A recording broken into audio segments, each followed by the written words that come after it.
나는 그 사랑을 신뢰합니다. 나는 절대로 이전과 같지 않을 것입니다. 아멘. 날마다 변화하며 예수님 닮아가는 그런 성화의 가정 가운데서 하나님 앞에 영광 올려드리는 우리 하나님의 사람들이 되어지기를 간절히 소원하고 축복합니다. 우리가 얼마 전에 전 세계인의 축제인 올림픽이 있었습니다. 여러분 올림픽 보셨습니까? 올림픽 4년에 한 번씩 있는 이 올림픽에 우리나라 사람들이, 우리 한국 사람들이 가장 기대를 하면서 보는 종목이 뭐가 있을까요? 양궁이 바로 나오네요. 양궁을 가장 기대하지 않을까 생각을 해봅니다. 그런데 여러분, 이 양궁에 총 몇 가지의 종목이 있는지 아십니까? 양궁 한 종목에 여러 파트가 좀 나눠져 있는데요. 이 5종목이 있습니다. 남자 개인, 남자 단체, 그리고 여자 개인, 여자 단체, 그리고 혼성 단체전이 있는데 이렇게 5가지의 파트로 나눠져 있는데, 여러분 이 5가지 종목 중에서 우리나라가 이번 올림픽에서 몇 개의 금메달 땄는지 혹시 아십니까? 여러분 기대하고 본다고 하지 않으셨습니까? 워낙 바쁘셔서 다들 못 보셨죠? 이 5개 종목에서 우리나라가 5개 종목, 전 종목에서 금메달을 땄습니다. 근데 이번뿐만이 아니라 지난번 2021년 도쿄올림픽에서는 전 종목에서는 석권은 아니었지만 남자 개인전을 제외한 4종목에서 다 금메달을 따게 됐고요. 그 전에 있었던 2016년 리우올림픽, 그때에는 혼성 단체전이 없었고 이제 4종목밖에 없었는데 그 4종목에서 다 금메달을 석권을 했었습니다.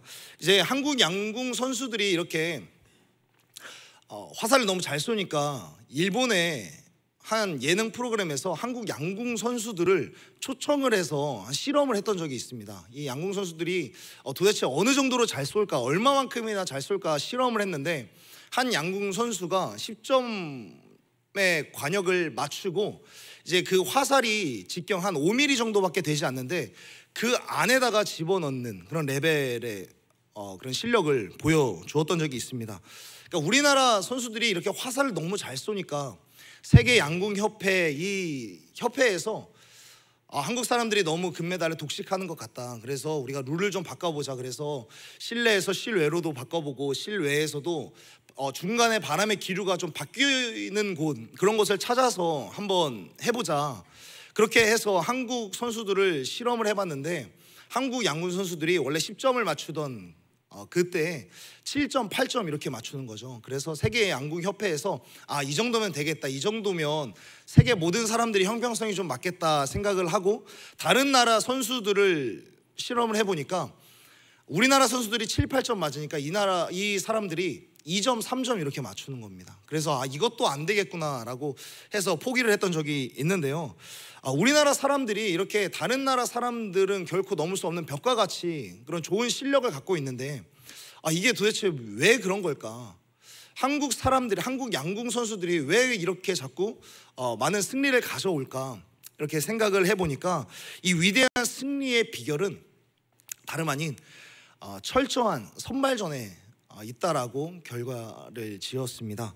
그러니까 이 한국 양궁 협회에서 국제전에 나가는 이 대표 선수를 어떻게 선발을 하냐면 전국을 다 돌면서 가장 낮은 레벨에 있는 선수부터 톱 랭커에 있는 선수들까지 다 랭킹을 매깁니다. 이 과정만 해도 6개월이 걸리게 되고요. 그리고 6개월 이후에 이 선수들을 다 다시금 모아서 2차 랭킹전을 하게 됩니다. 2차 랭킹전에서 또 탑 랭커들을 또 뽑아서 이 사람들을 데리고 또 3차 랭킹전을 또 하게 되고 3차 랭킹전을 통과한 사람들 중에 4명만 선발을 하게 되는 거죠. 그리고 이 4명의 선수들에게 6개월 동안 별별 훈련을 다 시킨다고 합니다.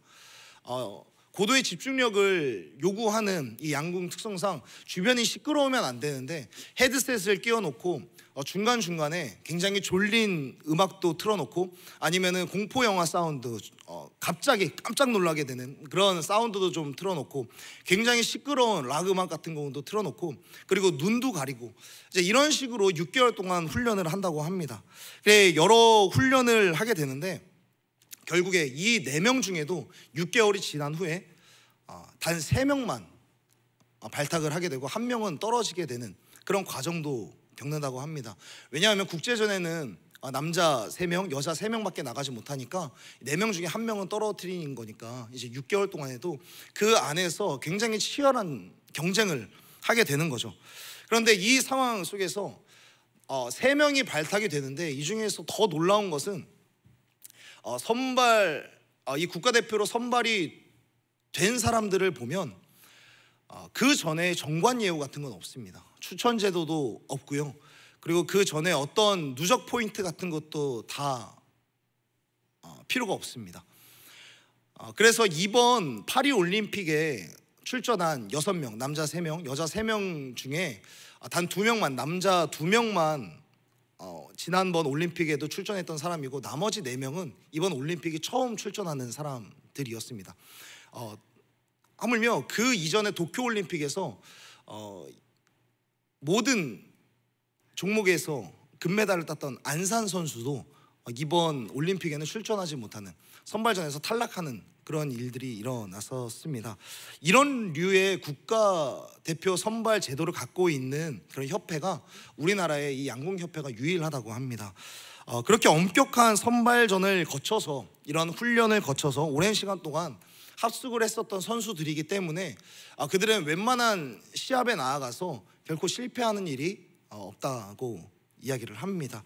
이것을 보면서 우리나라의 한 국가대표, 한 스포츠의 한 종목의 국가대표를 선발을 하는데도 이렇게 치열하게 어떠한 기준을 가지고 선발을 하게 되는데, 그렇다면 우리가 하나님 나라의 대표로 쓰임 받을 때는 하나님께서 과연 어떤 기준을 가지고 하나님의 사람들을 뽑을까, 여기에 대해서 한번 좀 고민을 하게 되었습니다. 하나님께서도 하나님의 승리가 절실한 순간이 있지 않겠습니까?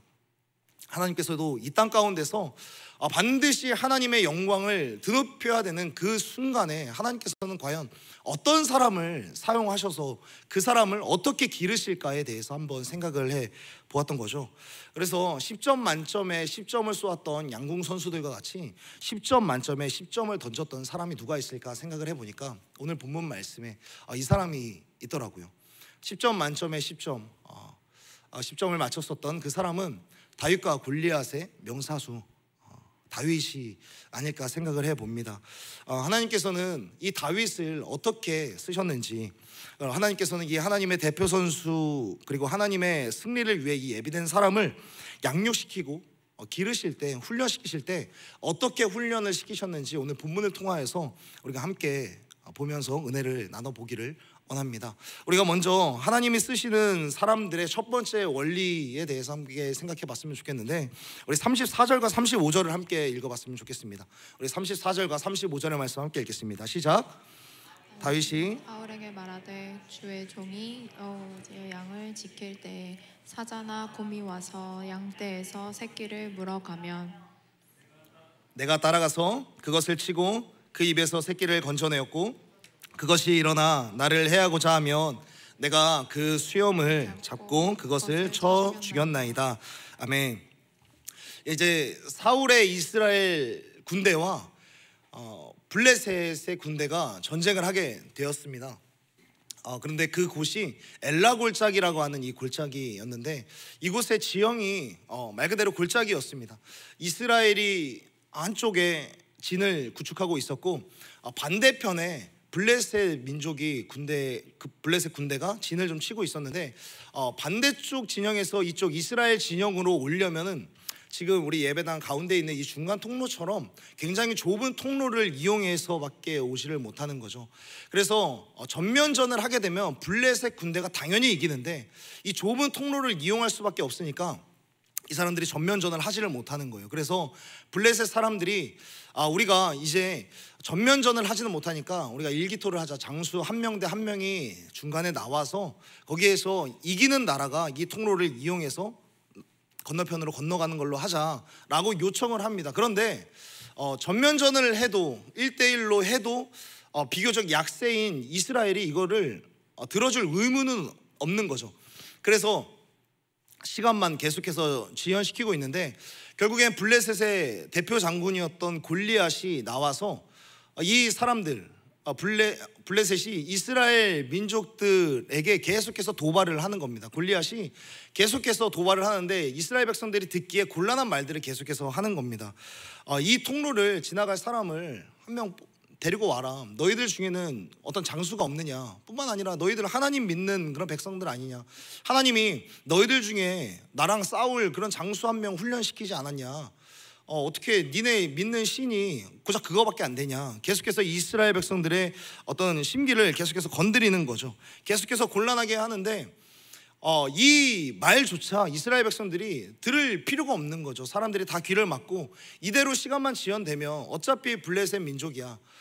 시간이 지나가면 지나갈수록 자원이 부족하면 돌아갈 테고, 또는 무리하게 공격을 하면 넓은 지형에서 좁은 지형을 공격하는 것이 훨씬 쉬우니까 계속해서 그냥 이대로 시간을 계속해서 끌고 있었습니다.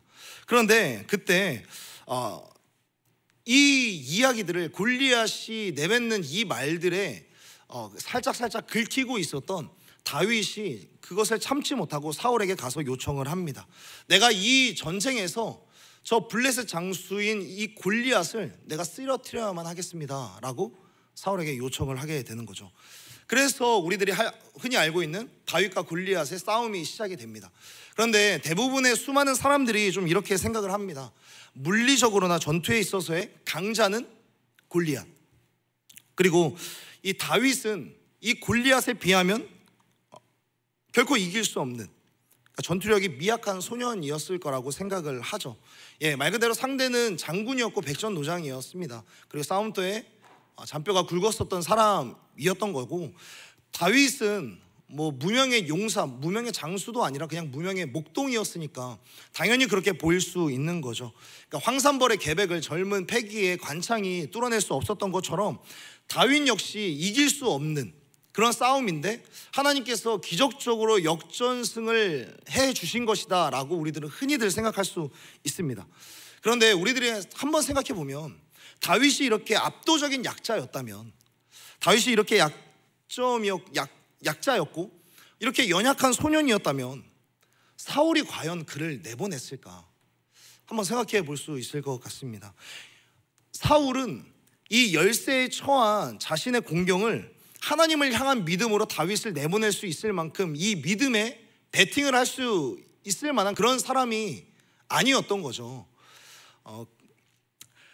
그런데도 사울은 결과론적으로 보게 되면 다윗을 내보내게 됐다라는 거죠.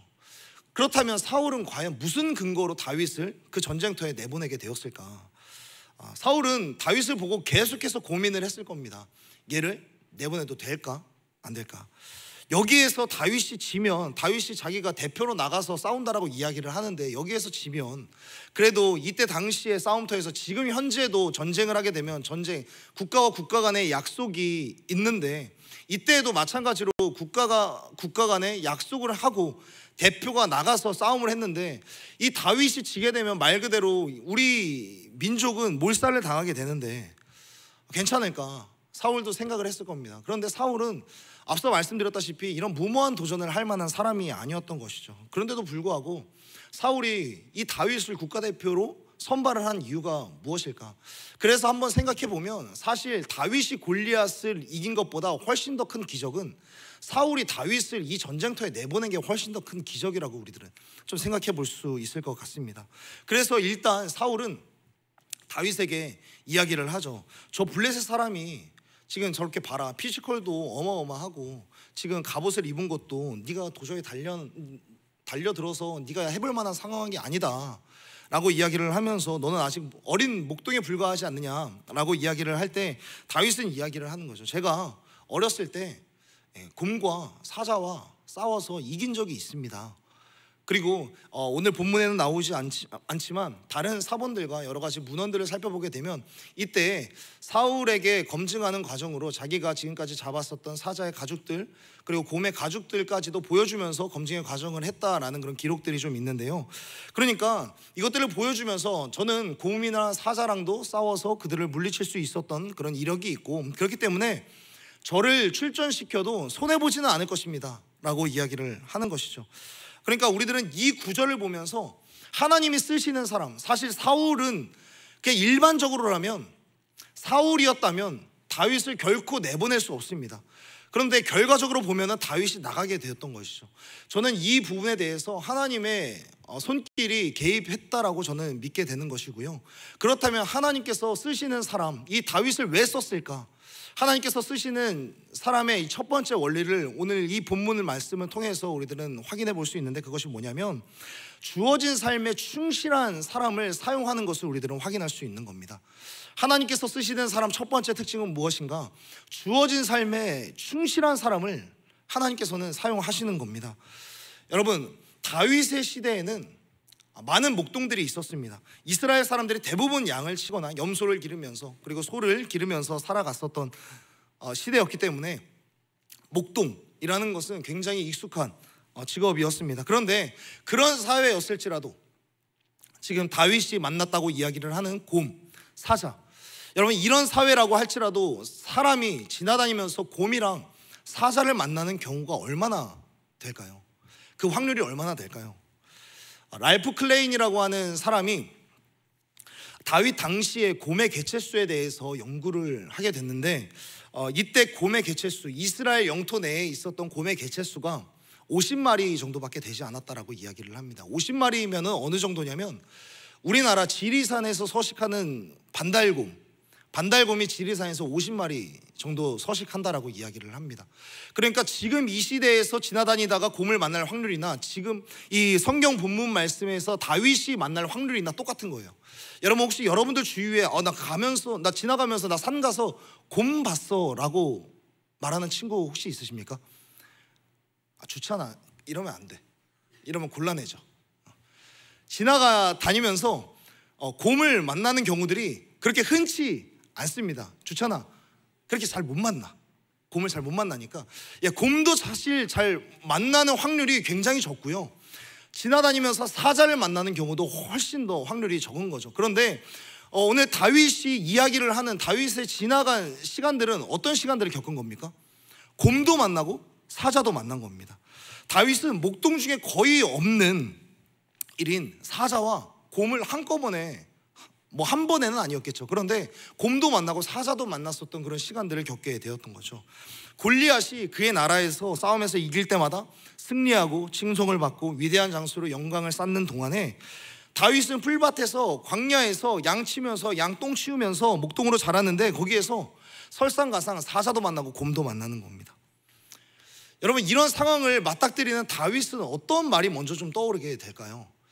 지금 사자를 만나는 거, 곰을 만나는 확률이 사실 그렇게 흔치 않은데, 하나님, 왜 내 목장에는, 왜 내 양떼에는 이렇게 사자가 나타나는 겁니까? 왜 이렇게 곰이 나타나는 겁니까? 하나님, 왜 내 주변에는 이렇게 짐승들이, 야수들이 몰려오는 겁니까? 이렇게 얘기하지 않겠습니까? 그런데 다윗은 그렇게 하지 않았던 거예요. 다윗이 만약에 양을 치고 있는데 곰이 나타나면 단순하게 생각을 합니다. 곰이 나타났네, 싸워야겠다. 사자가 나타났네, 사자가 내 양을 물어가네, 단순하게 생각하는 거예요. 쫓아가서 사자를 죽이고 내 양을 데려와야겠다, 단순하게 생각을 했던 거죠. 골리앗은 전쟁이 끝나면 술자리에서 회포를 풀고, 그리고 그곳에서 얻었었던 전리품들을 가지고 집에 돌아가서 그 영광들을 많은 사람들이랑 계속해서 나누면서 자기 자랑을 했을 겁니다. 그런데 그 시간 다윗은 어떤 시간을 보냈냐고요? 곰이랑 사자랑 싸우면서 양을 지키다가 상처투성이가 되고, 그리고 집으로 돌아갔을 때 어찌됐든 곰이랑 사자랑 싸우면서 자신의 가업인 양들을 지켰는데 집으로 돌아가면 그래도 상처투성이가 되고, 이렇게 고생한 다윗을 어느 정도 위로해주고 좀 품에 안아주는 그런 가정이 정상적인 가정 아닙니까? 그런데 그의 가정을 한번 살펴보면 어떨까요? 내 아들 다윗이 사자랑 싸웠고 곰이랑 싸웠는데 그를 거들떠도 보지 않는 가정이라면, 이스라엘의 영적인 지도자였던 사무엘이 이새의 집, 그러니까 다윗의 집에 와서 이 곳에 굉장히 비범한 사람이 있다더라, 하나님께서 선택한, 하나님이 기름 부으실 만한 사람이 있다더라, 하나님께서 보내서 이곳에 왔다라고 이야기를 했을 때 이새는 다윗도 부르지 않았습니다. 자기의 막내 아들을 부르지 않았는데, 그래도 사무엘이 계속해서 더 다른 아들은 없느냐라고 이야기를 했을 때 이새가 자기 막내 아들인 이 다윗을 가리켜서 막내 아들이 있긴 있습니다 라고 번역을 해놓긴 했지만, 이 막내 아들이라고 하는 이 말은 히브리어로 보면 하카톤이라는 말을 씁니다. 이 하카톤이라고 하는 말은 쓸모없는 잉여인간이라는 말입니다. 자기의 막내 아들을 두고 쓸모없는 잉여인간이라고 이야기를 하는 거예요. 양떼를 지키다가 사자랑 싸우고 곰이랑 싸우고, 그럼에도 가죽을 가지고 왔었던 그 다윗을 보고도 쓸모없는 잉여인간이라고 이야기를 합니다. 여러분, 이렇게 돌아왔으면 온몸에 상처투성이면, 정상적인 아버지라면 그래도 약도 좀 발라주고 너 다시는 나가지 마라, 사자가 나타나는 그곳 다시는 가지 마라, 곰이 나타나는 그곳 다시는 가지 말고 양 지키는 것 당분간은 그만둬라 라고 이야기를 할 법한데, 그냥 쓸모없는 잉여인간이라고 두고 계속해서 보내는 거예요. 또는 걱정은 둘째치고, 사실 여러분들이 나중에 자녀를 낳았는데 어린 나이에 막 10살 때 그런 일이 일어나면 안 되겠죠. 사자를 맞닥뜨렸는데, 곰을 맞닥뜨렸는데 곰을 무찔러요. 사자랑 싸워서 이겨요. 그럼 여러분 어떻게 하실래요? 걱정도 되겠지만 그래도 비범한 아이라고 생각하지 않겠습니까? 와, 내 아들이 격투에 재능이 있나?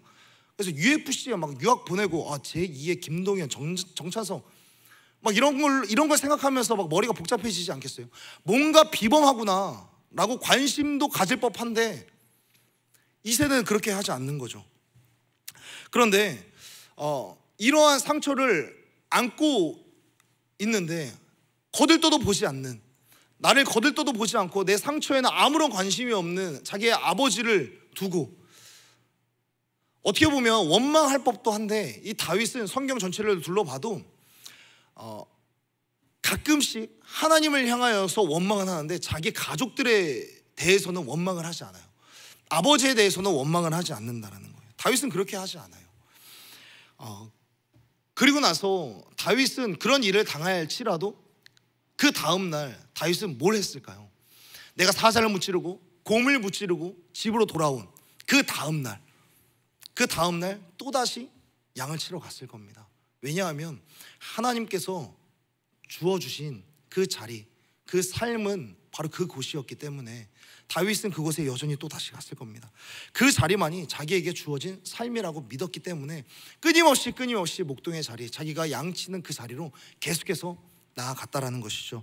왜 내게 이런 일이 왔을까? 그 해답을 알 수 없는 상황일지라도 그는 그 자리에 끊임없이 나아가는 사람이 바로 다윗이었다라는 겁니다. 그 자리에서 왜 이런 일이 있을까? 내가 지금 양을 치러 왔는데 왜 내가 곰을 쫓아내야 되고 왜 사자를 쫓아내야 될까? 이런 생각들 많이 했겠지만 그럼에도 또다시 양을 치러 가는 거예요. 여러분, 제가 지금 현재 목사를 하고 있지만, 제가 목사가 되기 이전에, 사역을 하기 이전에, 목회자가 되기 이전에 목회자의 삶에 대해서 한번 어느 정도 생각하지 않았겠습니까? 목회자가 되면 설교도 하겠고 기도도 하겠고 사람을 케어하는 일들을 참 많이 하겠구나라고 생각을 했는데, 사실 실상이 물론 우리 교회 와서는 굉장히 많이 줄어들긴 했습니다. 그 사실에 너무나도 감사를 드려요.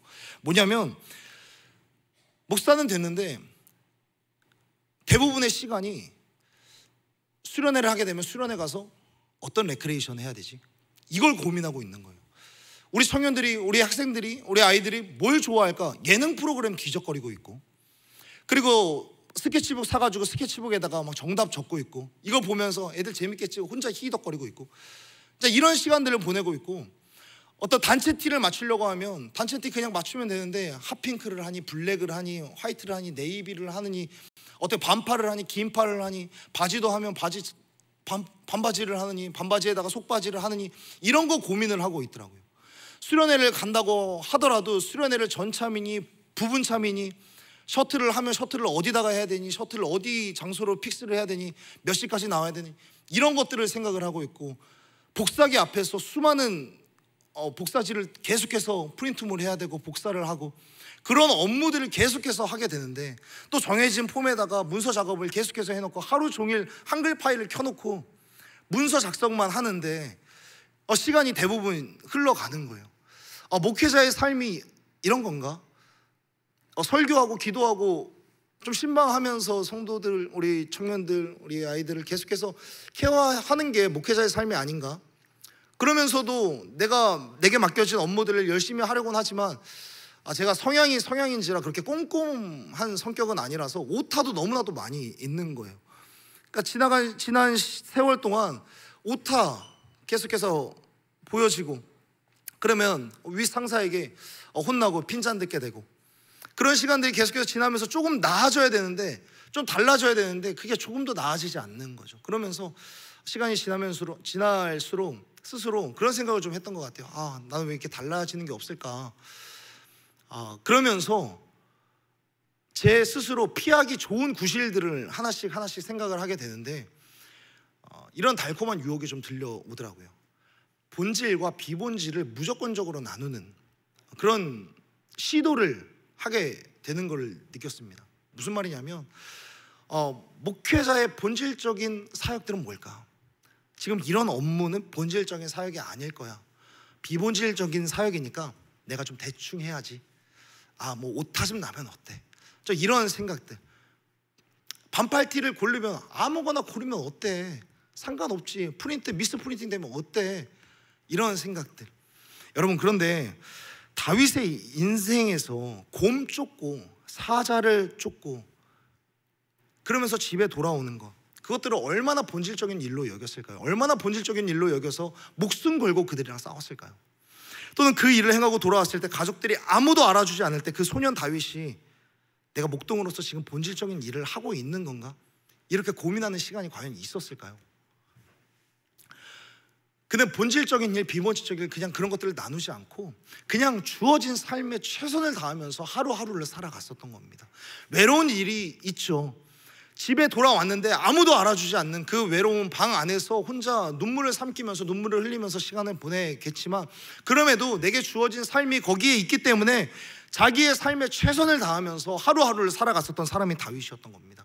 주어진 삶에 충실할 수 있는 사람, 주어진 삶에 최선을 다할 수 있는 열정은 하나님께서 내게 주신 것 중에 버릴 것이 없다라는 그 믿음에 기인합니다. 디모데전서 4장 4절의 말씀에 보면 이렇게 말씀을 하고 있습니다. 우리 4장 4절의 말씀 함께 읽어봤으면 좋겠습니다. 함께 읽겠습니다. 시작.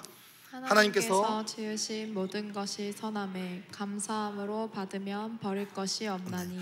하나님께서 우리에게 주신 모든 것이 선하기 때문에 감사함으로 받는다면 버릴 것이 없다. 하나님은 선하신 분이기 때문에 우리들에게 버릴 것을 주시지 않는 그 하나님을 믿기만 한다면 우리들은 우리들에게 주어진 삶에 최선을 다할 수 있다는 겁니다.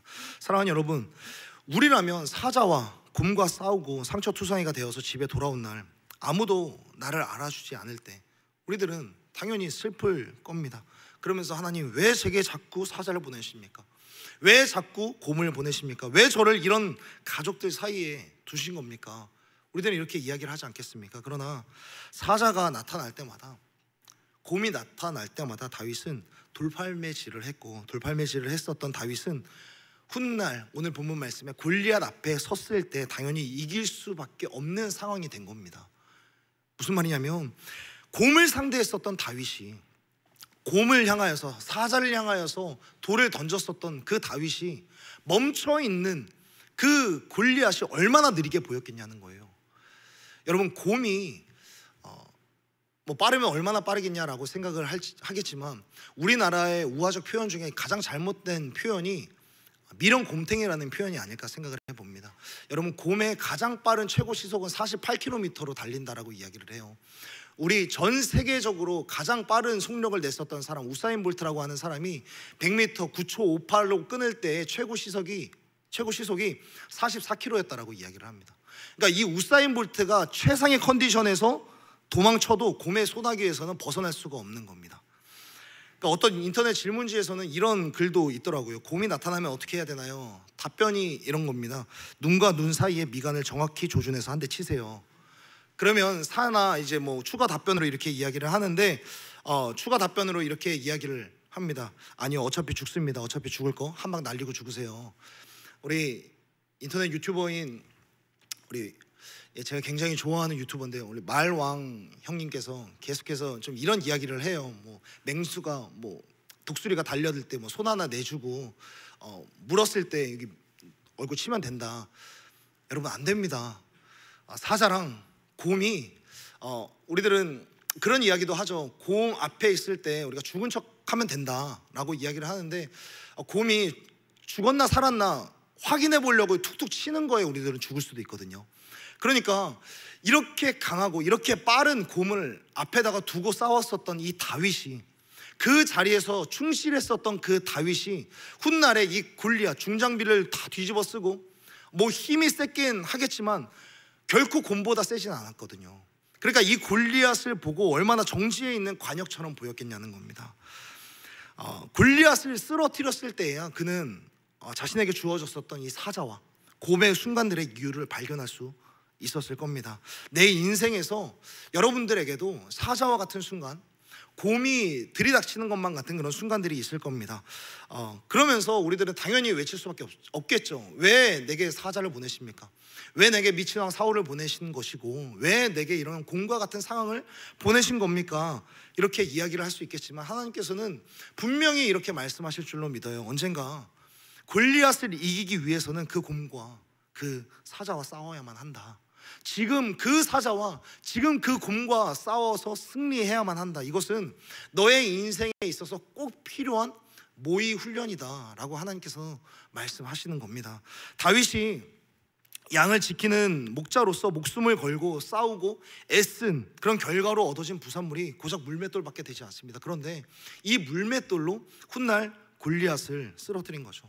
다윗 역시 고작 이 물맷돌로 훗날 골리앗을 쓰러뜨릴 거라는 것 전혀 예상하지 못했을 겁니다. 하나님께서 알려주시지 않았거든요. 네가 나중에 이 물맷돌로 나중에 골리앗을 쓰러뜨릴 거야. 네가 그래서 영웅이 될 거고 장군이 될 거고 왕이 될 거야. 하나님께서 알려주시지 않습니다. 그러나 양궁 대표를 끊임없이 훈련시키는 코치의 마음처럼 하나님은 모든 이유를 설명하시지는 않으시지만 하나님은 하나님의 사람들을 끊임없이 훈련시키신다라는 사실을 믿는 저와 여러분이 되었으면 좋겠습니다. 그렇기 때문에 삶에 다가온 어려운 순간들, 여러분 삶 가운데 다가온 곰과 같은 상황이 있을지라도 우리들은 이렇게 좀 기도할 수 있었으면 좋겠습니다. 하나님, 내가 이 인생을 지금 현재 닥친 곰과 같은 상황들, 사자와 같은 상황들, 이것들을 내가 피하지 않게 하여 주시고 이것에 대하여서 내가 상처투성이인 마음만을 끌어안고 자는 게 아니라 내 인생에 주시는 하나님의 이 길을, 내게 주어진 길을 온전한 믿음으로 묵묵하게 걸어갈 수 있는 믿음을 주십시오 라고 기도하면서 다시금 열정을 회복하여서 나아가는 하나님의 사람들이 되기를 간절히 소원하고 축복합니다. 사랑하는 여러분, 이유 없이 주어지는 재앙은 없습니다. 영문 없이 주어지는 상처도 없는 겁니다. 하나님께서는 상처와 재앙을 통하여서 오히려 우리 인생 가운데 훨씬 더 강력한 힘을 부어주시기를 원하시는 거죠. 그렇기 때문에 사랑하는 여러분, 온 힘을 다하여서 여러분의 인생을 살아가는 저와 여러분이 되기를 간절히 소원하고 축복합니다. 내게 주어진 상황을 회피하지 마십시오. 하나님께서 허락하신 그 자리에서 묵묵히 걸어가는 겁니다. 그런 의미로 옆 사람이랑 이렇게 인사해 주시면 감사하겠습니다. 다 때가 있습니다. 네, 다시 한번 옆 사람이랑 인사해 주시겠습니까? 포기하지 말고 힘내십시오. 하나님이 쓰시는 사람의 첫 번째 특징은 주어진 삶에 충실하는 사람이었습니다. 그렇다면 하나님이 쓰시는 사람 두 번째 특징은 무엇인가? 우리 36절과 37절 두 절의 말씀 우리 다시 한번 함께 읽어보도록 하겠습니다. 함께 읽겠습니다. 시작. 주의 종이 사자와 곰도 쳤은즉 살아계시는 하나님의 군대 할례를 받지 않는 블레셋 사람이니까 그가 그 짐승의 하나와 같이 되리이다.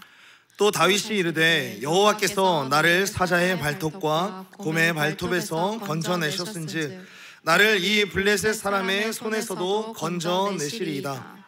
사울이 다윗에게 이르되 가라, 여호와께서 너와 함께 계시기를 원하노라. 아멘. 아까 전에도 계속해서 말씀드렸다시피 지금 이 장면은 사울과 다윗의 계속해서 대화를 보여주고 있는 것이죠. 그런데 사울은 계속해서 얘를 보내도 될까 안 될까 계속해서 생각을 하고 있는 겁니다. 여러분, 이 사울의 관심은 이 전쟁에서 이길 수 있느냐 없느냐였습니다. 굉장히 결과론적인 사고죠. 당연히 그렇게 할 수밖에 없습니다. 그러나 그의 전 인생을 살펴보게 되면 그의 인생은 어떻게 보면 유약함과 어떤 효율성으로 점철된 그런 인생이었습니다. 우리가 지지난주 2주 전에도 보았던 것처럼 사울이 하나님께로부터 버림받은 이유에 대해서 한번 살펴봤죠. 하나님으로부터 버림받은 이유는 이런 것이죠. 하나님께서 사울에게 두 번의 기회를 주셨습니다. 사울을 먼저 왕이 되었을 때 이제 전쟁터에 보내시는데 사무엘이 올 때까지 기다려서 사무엘이 드리는 이 예배를 함께 드리고 그리고 나서 전쟁을 해라 라고 이야기를 하셨습니다. 그런데 사울이 베냐민 지파에서 지게 된 왕이었죠. 그러니까 굉장히 작은 지파, 굉장히 힘이 없는 지파, 대통령이 되었으면 의석수가 거의 10개도 안 되는 그런 지파에서 왕이 되니까 비교적 힘이 강했었던 지파 사람들이 그를 인정하지 않는 거죠. 그리고 불만도 있었던 상황에서 사울이 사람들을 이끌고 전쟁을 해야 되는데 계속해서 기다려야만 하는 그런 상황이 있는 거죠. 사무엘은 도착하지 않고 전쟁은 하긴 해야 될 것 같은데 사람들은 사울을 믿지 못해서 계속해서 불안한 마음이 있고, 그러니까 이 상황에서 사람들이 계속해서 떠나가게 되는 거죠. 나 전쟁하면 안 되겠다. 그냥 여기에서 말고 여기에서 포기하고 나 그냥 집으로 돌아갈래. 사울이 보기에 사람들이 계속해서 도망가고 분위기는 흐지부지 되니까 이 마음이 너무나도 어려워서 사울이 자기 스스로 레위 지파만 드릴 수 있는 그 예배를 자기가 드려버립니다. 하나님께서는 이러한 일들을 보셨음에도 불구하고 그럼에도 이 전쟁에서 하나님께서는 이기게 해주세요. 이런 일들을 버렸는데도 하나님께서는 이 사울의 이스라엘에게 그때 당시에 전쟁에서 승리를 허락해 주십니다. 이 기회가 첫 번째 있었고요. 두 번째 기회를 주셨는데 다음번의 전쟁에서는 하나님께서 이야기를 하시죠. 네가 승리를 할 건데 이번에는 제사 안 드려도 돼. 그런데 너희들이 승리를 해서 얻은 전리품은 절대 가지면 안 돼. 이 전리품은 명품일지라도 다 우상 숭배에 사용되었었던 재료들이었기 때문에 그것을 결코 가져서는 안 돼. 아무리 명품백, 명품차라고 할지라도 그거는 가지면 안 되는 거야 라고 하나님께서 말씀하십니다. 그런데 이때 사울이 자기가 가지진 않아요. 전리품들을 다 가지고 와서 자기가 가지지는 않고 이거를 어디다가 푸냐면 자기를 지지하지 않는 사람들, 자기를 향하여서 여전히 의심하고 있는 사람들에게 다 나눠주면서 사람들에게 지지를 호소합니다. 내가 당신들한테 이걸 줄 테니까 이제는 앞으로 나를 좀 믿고 따라와 주지 않을래? 라고 이야기를 하는 거죠. 그러니까 사울의 마음속에 가장 큰 사울이 이기지 못한 가장 큰 적은 뭐였냐면 사람에 대한 두려움과 효율성을 가졌던 거죠. 사람들을 돌이키게만 하면, 사람들을 내 편으로만 만들면 우리 이스라엘은 좀 더 강한 나라가 될 수 있겠구나, 효율성의 생각을 했던 거죠. 이걸 나눠주면 내 것이 되겠지, 저 사람은 내 것이 되겠지. 사람에 대한 두려움이 있고 사람을 돌리기 위한 어떤 가능성 있는 일은 무엇일까? 그 일이 말씀이 하지 말라고 한 것도 어겨가면서, 말씀이 하지 말라고 한 것까지도 계속해서 행하면서, 불순종하면서 자기가 예배드리고 하나님의 말씀에 불순종하면서 전리품들을 사람들에게 다 나누어주면서 이 사람들을 돌이킬 수 있는 그런 가능성에다가 목숨을 거는 그런 사람이었던 거죠. 사울은 그 버릇을 못 버린 겁니다. 하나님을 위해 효율성이 아니라 하나님의 뜻을 선택해야 될 때 하나님의 뜻보다 효율성에 관심이 있는 사람이 사울이었던 겁니다. 다윗에게도 오늘 본문 말씀에서 짧게 기록이 되어 있지만 사실 다윗에게도 여러 가지 테스트를 해보지 않았을까요? 얘를 내보내야 하나 말아야 하나. 얘가 물맷돌에 자신이 있다고는 하는데 물맷돌 던지면 얘가 얼마나 정확하게 맞힐까? 돌팔매질을 하는 사람은 많긴 많지만 얘가 정말 이 백전노장인 이 골리앗을 정말 한 방에 보내버릴 수 있을까? 이런 생각을 하게 되면서 계속해서 물어보고 그리고 스스로 의심하고 이 전쟁에 대한 가능성에 대해서 계속해서 생각하고, 그래도 믿지 못하니까 자기의 갑옷까지도 다 주면서 자기의 칼도 다 주면서 아니면 그냥 이거라도 좀 입고 가라. 계속해서 전쟁에 대한 가능성을 올리려고 노력을 하는 그런 모습이 보여주고 있는 거죠. 그런데 다윗은 여기에서 이길 수 있느냐 없느냐에 대한 관심은 사실 없습니다. 그러니까 다윗이 내가 사자를 이기고 곰을 이겼다라는 것은 사울을 믿게 하기 위한 어떻게 보면 검증의 차원에서 이야기를 했던 거고, 다윗은 사실 이 전쟁에서 이길 수 있을까? 이길 수 없을까?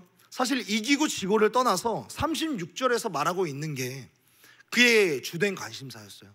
36절에서 말씀하고 있는 게 뭡니까? 하나님의 군대를 모욕하는 사람을 어떻게 가만히 둘 수 있겠습니까? 이게 다윗의 관심이었던 겁니다. 하나님이 쓰시는 사람 두 번째 특징은 이겁니다. 두 번째는 효율이 아닌 사명에 집중하는 사람을 하나님께서 쓰시는 겁니다. 효율이 아니라 사명에 집중하는 거예요. 지금 이게 가능성이 얼마나 되느냐, 얼마나 적느냐, 이게 중요한 게 아니라 지금 이게 해야 되는 일인가, 하지 말아야 할 일인가, 여기에 집중하는 사람이었다라는 거예요.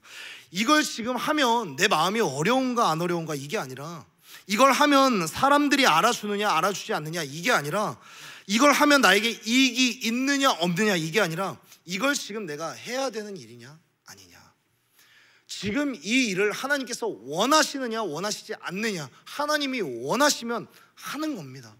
지금 하나님의 이름이 땅바닥에 떨어지고 있으니까 내가 지금 이 전쟁 해야겠다, 이길 수 있을까 없을까 이걸 선택한 게 아니라, 이걸 고민하는 게 아니라, 이거는 해야 되는 일이구나, 사명에 집중하여서 나갔을 때 하나님께서는 그 사람을 사용하시는 거죠. 어떻게 보면 비효율적인 일이라고 생각할 수 있습니다. 그런데 여러분, 이 세상에서 가장 비효율적인 일을 한 가지 뽑아보자면 그거는 아마 전도가 아닐까 생각을 해봅니다. 세상에서 제일 부질없고 제일 미움받기 쉽고 오해받기 쉬운 게 전도죠. 그래서 웨이처치의 송준기 목사님이라는 분이 있는데, 이분은 홍대며 건대며 길거리를 돌아다니면서 복음을 전하시는 분인데, 이분이 그런 이야기를 하세요. 전도를 하면서 여러 젊은이들을 만나게 되는데, 이 사람들에게 내가 1000명에게 복음을 전한다라고 한다면 1000명 중에 1명 믿는다라고 이야기를 해요. 1000명 중에 1명이요. 복음 1000명 전하면 1명 믿는데, 놀라운 것은 정말 안 믿을 것 같은 한 사람이 예수님을 믿는다라고 이야기를 해요. 그런데 1000명한테 복음을 전했을 때 1명 복음을 믿는 것, 이게 놀라운 게 아니라 훨씬 더 마음 아픈 건 뭐냐면, 1000명한테 복음을 전했을 때 700명한테 미움받을 각오를 해야만 한다는 게 훨씬 더 마음이 아프다라는 거예요. 여러분, 1000명한테 복음을 전하는데 1명 믿을까 말까 하고 700명이 나에게 욕을 해요. 여러분, 이게 얼마나 비효율적인 일입니까? 그런데 지금 이 시대를 향하여서 이런 비효율적인 전도를 두고 전도하기 어려운 시대라고 이야기를 하는데, 사실 역사적으로, 역사 이래로, 기독교 역사 이래로 기독교가 환영받았던 적이 단 한 번도 없습니다. 단 한 번도 없습니다. 그렇다면 여러분, 우리가 이렇게 환영받지 못하는 기독교임에도 불구하고 우리들은 어떻게 이 자리에서 기독교, 예수 그리스도를 믿으면서 어떻게 이 자리에서 예배하고 있습니까? 모든 세계가, 모든 역사가 기독교를 환영하지 않는데, 지금 우리들은 어떻게 이 자리에서 성경 말씀을 두고 하나님의 말씀을 듣고 있습니까? 다 다윗 같은 사람이 있었기 때문인 거죠. 모든 시대 속에서 다윗 같은 사람이 있었던 겁니다. 효율보다 1000분의 1의 가능성일지라도 이 가능성에 관심을 두는 게 아니라 내가 해야 되니까 하는 그러한 하나님의 사람들이요. 내가 900명에게 전도해도 나머지 900명 아무도 안 믿어도 1000번째에 그 사람이 복음을 듣고 복음을 믿는다면 그 일 하겠다고 작정했었던 하나님의 사람들이 있었기 때문에 지금 우리가 이 자리에서 예배를 하고 있는 것이죠. 하나님의 사람들이라고 해서 가는 곳마다 다 좋은 결과를 냈었던 건 아니죠. 우리가 사도행전을 보고 고린도전서, 고린도후서를 보게 되면 사도 바울이 자기 인생에 대해서 말하기를, 내가 40대에서 감한 매를 수차례 맞고 돌에 맞고 배가 파선을 당하고 수많은 모욕과 수많은 조롱과 수많은 오해와 수많은 미움을 받았었다.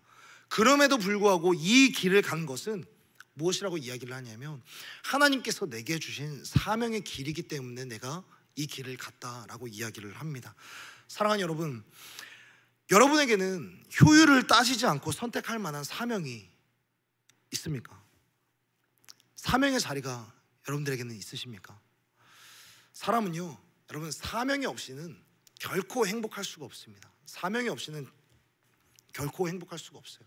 사람의 인생에는요, 삶의 목표가 없다면, 사람의 인생에서 나아가야 할 방향이 없다면, 아무리 좋은 유람선, 크루즈, 여객선을 타고 있어도 그 여객선이 목적지가 없다면 그거는 그냥 바다 위에서 방황하는 유리하는 그냥 유랑선에 불과한 겁니다.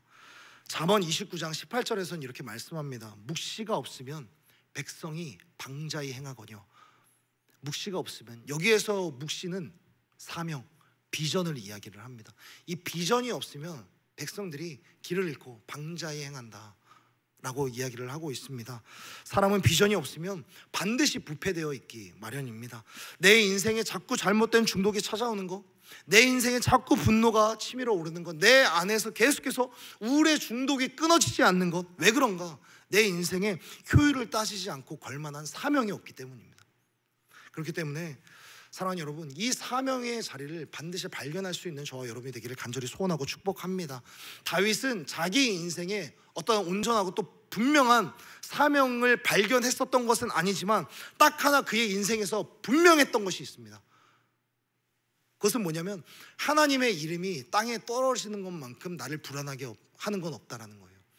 하나님의 이름이, 하나님의 영광이 땅에 떨어지는 것만큼은, 모욕당하는 것만큼은 결코 내가 견딜 수 없다. 그는 자신의 예배에 인생을 걸 만큼, 자기가 여기서 싸우다 죽어도 하나님의 이름을 위해서 내가 죽어야겠다라는 생각하는 그런 사명이 있었던 거예요. 하나님의 이름을 위해 싸워야겠다, 하나님의 이름을 위해 살아야겠다라는 그런 사명이 있었던 겁니다. 사랑하는 여러분, 여러분들이 정말 그리스도인이라고 한다면, 여러분들이 정말 크리스찬이라고 한다면 오늘 이 시간 깊게 생각해 보았으면 좋겠습니다. 나에게는 사명의 자리가 있는가? 나에게는 하나님의 이름을 위해 살 사명의 자리가 있는가? 내가 최선을 다하기는 하는데, 하나님이 쓰시는 사람 첫 번째 원리, 주어진 삶에 충실하게 살아가기는 하는데 그 주어진 삶이 정말 주님을 위해서 살아가는 사명의 자리로서 내가 최선을 다하고 있는가? 다윗은 이 사명의 목숨을 걸었던 사람입니다. 사울의 포인트는 될까 안 될까 였지만 다윗의 포인트는 해야 될 일인가 해야 될 일이 아닌가 였습니다. 사랑하는 여러분, 여러분들의 고민은, 여러분들이 현재 하는 고민은 어느 쪽에 가깝습니까?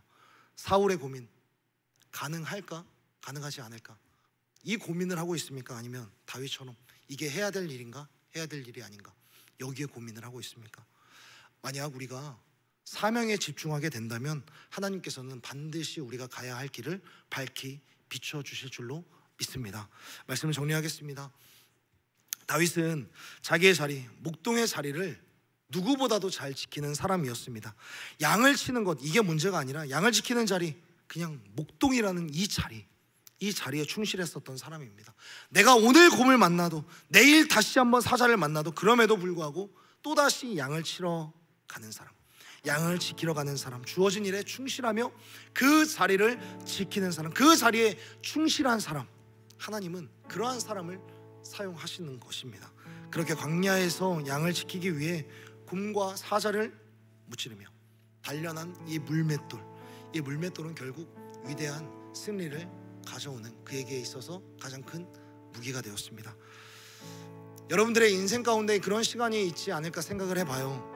아무도 알아주지 않는 노트북 앞에서 엑셀 파일만 뒤적거리고 있고, 몇 달 동안 내가 취업을 했는데, 부푼 꿈을 안고 취업을 했는데 몇 달 동안 복사기 앞에서 내가 복사나 하고 있고, 내 직장 상사들 커피 심부름이나 하고 있고, 아무도 알아주지 않는 이 연구실에서 정체를 알 수 없는 교수님이 시키신 이 연구서, 이 페이퍼 보는 게 이게 지금 내가 무슨 의미가 있지, 내가 지금 뭘 하고 있지 생각하고 있지는 않은가 모르겠습니다. 내가 왜 이런 걸 해야 될까? 그럼에도 하나님 우리 가운데 말씀하시는 겁니다. 그래, 너의 인생이 곰과 사자와 싸우는 것보다 훨씬 더 외롭고 힘들지. 그럼에도 나 믿고 함께 가보지 않을래? 너 인생에서 언젠가 쓰러뜨려야 할 골리앗 만날 수 있거든. 그런데 지금 있는 그 시간이 나중에 훗날 골리앗을 쓰러뜨릴 수 있는 소중한 재료로 내가 사용할 거야. 지금 그 자리 충실하게만, 그 자리 꿋꿋이 지킴으로써 그 시간들을 한번 준비해보지 않을래? 그리고 그 자리에 내가 너와 함께 있을 거야. 하나님께서는 말씀하시는 겁니다. 하나님은 그 모든 시간을 낭비하시지도 허비하시지도 않으시기 때문에 선하신 손길로 우리를 위대한 승리자로 만들어 가시는 선하신 하나님이신 줄로 믿습니다. 10점 만점에 10점을 맞추는 길은 화살도 창조하시고 관역도 창조하신 하나님의 손에 길러진 사람이 10점 만점에 10점을 맞출 수 있습니다. 훌륭한 양궁협회가 훌륭한 양궁 선수를 선발했듯이 위대한 하나님이 평범한 사람을 위대한 하나님의 사람으로 만드시고 위대한 하나님의 승리를 주실 줄로 믿습니다. 그 일을 위하여서 지금 여러분들 가운데 주어진 자리, 그 삶에서 충실하게 그 삶을 살아가기를 간절히 소원하고 축복합니다. 그리고 그 자리가 하나님이 내게 주신 사명, 그 사실을 믿고 그 사명에 집중하여서 나아가는 저와 여러분이 되기를 간절히 소원하고 축복합니다. 우리 이 시간에 함께 찬양하며 나아갔으면 좋겠습니다. 나를 보내신 자리, 나에게 주신 자리, 그 어떤 자리도 쓸데없는 자리가 없고 선한 자리임을 믿고 최선을 다하여서 살아갈 수 있는 예배의 자리로 여기면서 살아갈 수 있게 해달라고 우리 이 시간에 기도하는 마음으로 찬양했으면 좋겠습니다. 주님을 위한 자리, 모든 자리가 하나님을 예배하는 자리가 되게 하여 주십시오. 우리 이런 마음으로 함께 찬양하며 나아갔으면 좋겠습니다.